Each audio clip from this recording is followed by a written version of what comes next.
नमस्कार दोस्तों, मेरा नाम है तरुण और आप देखना शुरू कर चुके हैं ग्रो विद दिल्ली वाला। तो दोस्तों, आज हम वीडियो में बात करने वाले हैं बेस्ट ELSS फंड्स के बारे में। एंड जो मैंने यहाँ पे फंड सिलेक्ट किए हैं, बेसिकली उनका प्राइमरी जो रीजन है सिलेक्ट करने का वो है कि 3 साल में सबसे ज्यादा रिटर्न किन फंड्स ने दिए हैं। तो मैंने यहाँ पे सिलेक्ट किए हैं 5 फंड्स। अपार्ट फ्रॉम रिटर्न्स हम बात करेंगे यहाँ पे इनके एक्सपेंस रेशियो के बारे में एंड कौन से शेयर में इन लोगों ने इन्वेस्ट किया, इनके फंड मैनेजर ने इन्वेस्ट किया एंड इन सबके AUMs क्या हैं, और भी बहुत सारी चीजें हम यहां पे कंसीडर करेंगे इस वीडियो में। तो बहुत ज्यादा टाइम वेस्ट ना करते हुए इन फंड्स के बारे में जानते हैं। तो दोस्तों, आई एम श्योर आप में से ज्यादातर लोगों को पता होगा ELSS क्या है, तभी आप यहां पे बेस्ट फंड्स को सर्च कर रहे हैं। अगर नहीं पता, मैं थोड़ा सा आपको बता देता हूं। ELSS बेसिकली आपके होते हैं इक्विटी लिंक्ड सेविंग स्कीम्स। सो इसके अंदर होता क्या है, आपका इनकम टैक्स एक्ट 1961 के अंडर बेसिकली आपका 80C के क्लॉज में ELSS भी एक आपको यहां पे मिलता है, जिसके अंडर आप 1.5 लाख तक की इन्वेस्टमेंट करके टैक्स बेनिफिट ले सकते हैं। तो यहां पे हम बात, जैसे मैंने आपको बताया कि मैंने जो ये फंड सिलेक्ट किए हैं, ये मैंने यहां पे देखे हैं कि 3 साल में इन फंड्स ने कितने रिटर्न दिए हैं। तो उसका प्राइमरी रीजन यही है कि आपका जो ELSS में इन्वेस्टमेंट होता है वो 3 साल के लॉक इन पीरियड के साथ होता है।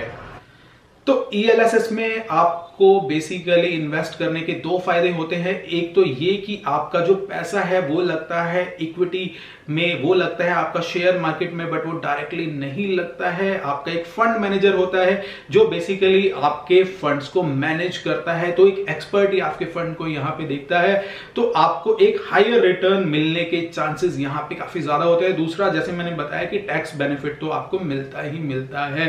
तो ये जो फंड मैनेजर होते हैं, ये पूरे फंड को मैनेज करने के लिए भी यहाँ पे आपसे एक फीस लेते हैं। तो हम बात करेंगे जो ये टॉप 5 फंड्स हैं कि इनमें इनके एक्सपेंस रेशियो, हम उस चीज को बोलते हैं कि एक्सपेंस रेशियो कितना है इन फंड्स का, क्योंकि ये बहुत बड़ी एक चीज है जो मैटर करते हैं। काफी लोग इस चीज को अवॉइड करते हैं, बट आपको कभी इस चीज को अवॉइड नहीं करना चाहिए। जितना कम आपका एक्सपेंस रेशियो होगा, उतना ही आपकी कंपाउंडिंग में ये हेल्प करेगा, उतना ही आपकी इन्वेस्टमेंट को बढ़ाने में ये हेल्प करेगा।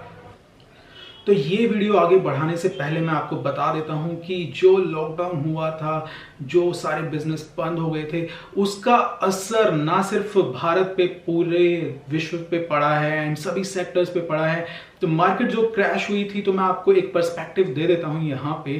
तो जो कैटेगरी, जो मैंने फंड यहाँ पे सिलेक्ट किए हैं, उन्होंने कैटेगरी से आउट परफॉर्म किया है। वो कैसे, वो मैं आपको समझा देता हूं। अगर मैं कैटेगरी की परफॉर्मेंस की यहाँ पे बात करूं, तो पिछले 1 साल में कैटेगरी -1.2% पे रिटर्न उसने दिए थे। बात करूं मैं 3 साल की तो 1.1%, एंड अगर मैं बात करूं 5 साल की तो मार्केट ने इस कैटेगरी में 7.3% के ही रिटर्न दिए थे। तो अब बहुत ज्यादा टाइम वेस्ट ना करते हुए मैं बताता हूं वो कौन से टॉप 5 फंड्स हैं जो मेरी लिस्ट में हैं। सो बेसिकली इन टॉप 5 फंड्स को मैं आपको रिटर्न बताने से पहले एक चीज जरूर समझा देना चाहता हूं, क्योंकि ये वीडियो देखने के बाद काफी लोगों का यहाँ पे क्वेश्चन ये आ सकता है कि मैं इससे बेटर FD में पैसे क्यों ना लगा लूं, क्योंकि काफी सारे फंड्स यहाँ पे है जो आपको FD से भी कम रिटर्न आए हैं। अगर मैं आज की तारीख की बात करूं एंड आज की तारीख को मैं लेके रिटर्न के हिसाब से देखूं, तो उसका एक रीजन है, हम सभी को पता है, लॉकडाउन में मार्केट पूरी क्रैश कर गई थी। तो उसकी वजह से यहाँ पे बेसिकली आपका जो रिटर्न है 3 साल का, वो आपको थोड़ा सा कम देखने को मिल सकता है। बट आपको एक पर्सपेक्टिव देता हूं मैं। अगर ये वीडियो मैं आज नवंबर में ना बना रहा होता और मैं ये वीडियो जैन में बना रहा होता, और जो मेरा नंबर 1 यहाँ पे लिस्ट में फंड है उसको मैं कंपेयर करता, तो उसके 3 साल के रिटर्न थे 16% एंड उसके 1 साल के रिटर्न थे 26%। बट जैसे ये लॉकडाउन हुआ, पूरा का पूरा मार्केट क्रैश हुआ, तो उसके नंबर भी काफी चेंज हुए हैं। वो मैं आपको बताता हूं आने वाली वीडियो में। तो अब मैं बात करता हूं यहाँ पे नंबर 5 फंड की। तो मेरी लिस्ट में नंबर 5 पे है DSP tax saving fund. DSP tax saving fund एक काफी अच्छा फंड है। इसके जो AUM की अगर मैं बात करूं, एसेट अंडर मैनेजमेंट, वो है 6000 करोड़ के पास का। एसेट अंडर मैनेजमेंट बेसिकली होता यह है कि जो फंड मैनेजर है वो कितने बड़े कॉर्पस को यहाँ पे मैनेज कर रहा है। तो इसके रिटर्न की अगर हम बात करें तो अगर एक साल की मैं यहाँ पे बात करूँ तो वो नेगेटिव में ग्रोथ है, दैट इज 2.4% के करीब आपको यहाँ पे नेगेटिव में ग्रोथ देखने को मिलेगी।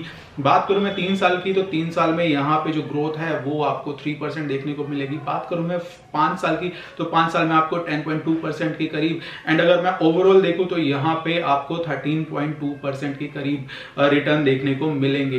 बात करूँ मैं इसके एक्सपेंस रेशियो की तो इसका एक्सपेंस रेशियो भी 1% से कम ही है, जिसको कि हम अच्छा मानते हैं, दैट इज योर 0.92%।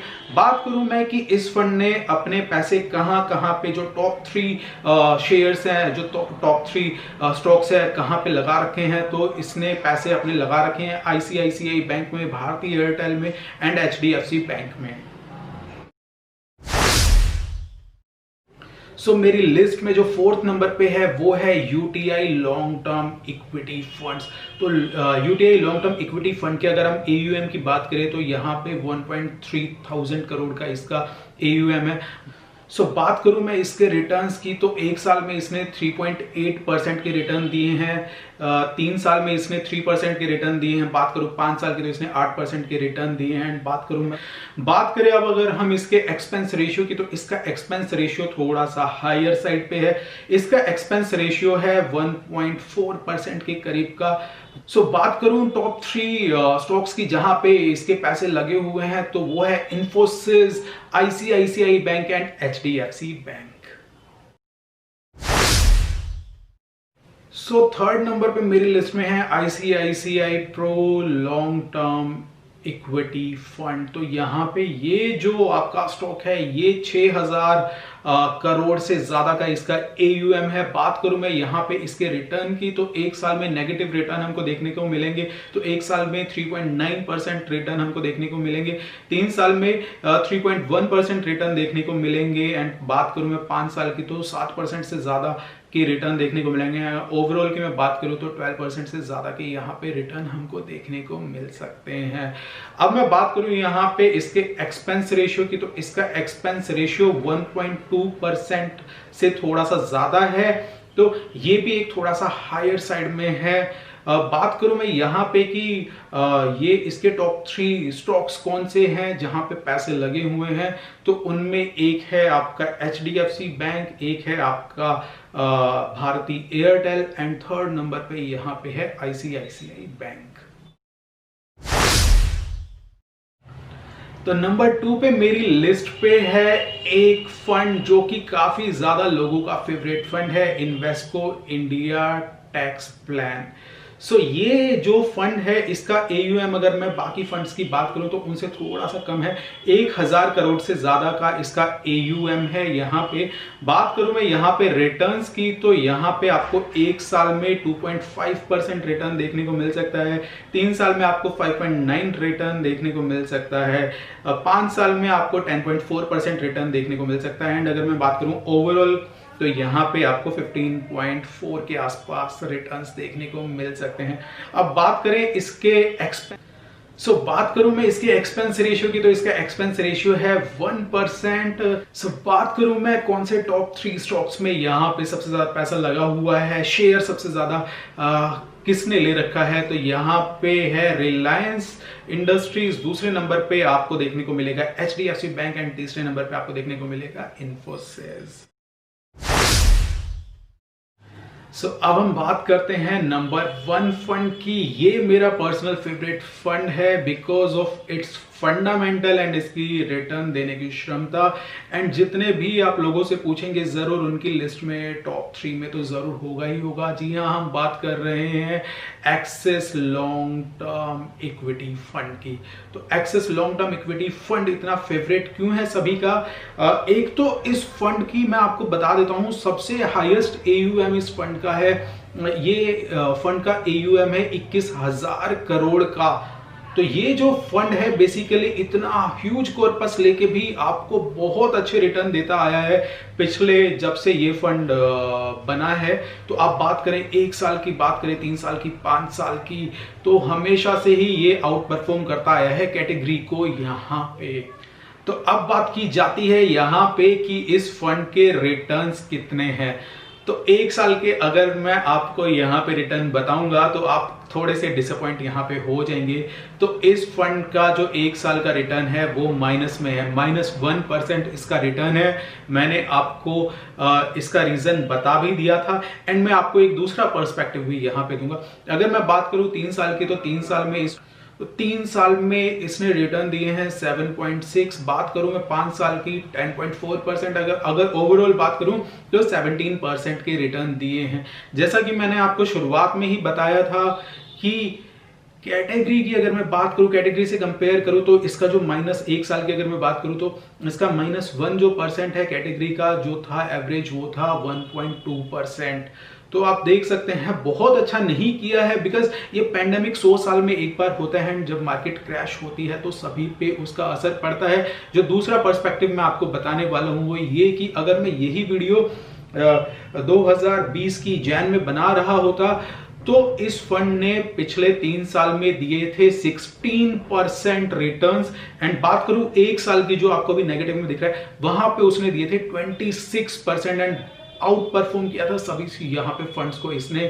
तो बिकॉज ये एक घटना थी जो 100 साल में एक बार होती है, तो उसको हमको यहां पे डिस्काउंट कर देना चाहिए। बात करूं मैं यहां पे कि इस फंड के एक्सपेंस रेशियो कितना है, तो पूरी कैटेगरी में इसका जो मैंने आपको 5 फंड्स बताए हैं, सबसे कम एक्सपेंस रेशियो इस फंड का है। इस फंड का एक्सपेंस रेशियो है 0.89%। एग्जिट लोड 0 है यहाँ। सो बात करूं मैं इसके टॉप 3 होल्डिंग्स की, तो यहाँ पे इसकी टॉप 3 होल्डिंग में बजाज फाइनेंस है, टीसीएस है एंड उसके बाद एचडीएफसी बैंक है। तो दोस्तों ये थे मेरी तरफ से टॉप 5 फंड्स फॉर ईएलएसएस। अगर आपको ये वीडियो 1% भी अच्छी लगी हो तो जरूर नीचे लाल रंग का बटन है उसको दबाइएगा एंड बताइएगा कि अगर आपको म्यूचुअल फंड के बारे में और कोई जानकारी चाहिए या किसी और कैटेगरी में लॉन्ग टर्म में, या फिर आपको देखना है लार्ज कैप, स्मॉल कैप या मिड कैप में कौन कौन से आउट परफॉर्मिंग फंड्स हैं, तो उसके बारे में भी हम जरूर वीडियो बना सकते हैं। टैक्स सेविंग के बारे में अगर आपको जानना है तो जरूर कमेंट सेक्शन में लिख के बताइएगा। वीडियो अच्छी लगी तो जरूर लाइक कीजिएगा, बुरी लगी तो डिसलाइक भी आप कर सकते हैं विद योर फीडबैक। अपने दोस्तों के साथ शेयर जरूर कीजिएगा। Keep sharing, keep growing. मिलता हूं नेक्स्ट वीडियो में आपको अच्छी इंफॉर्मेशन देने के साथ ही। तो तब तक मैं लेता हूं आपसे अलविदा। जय हिंद, जय भारत।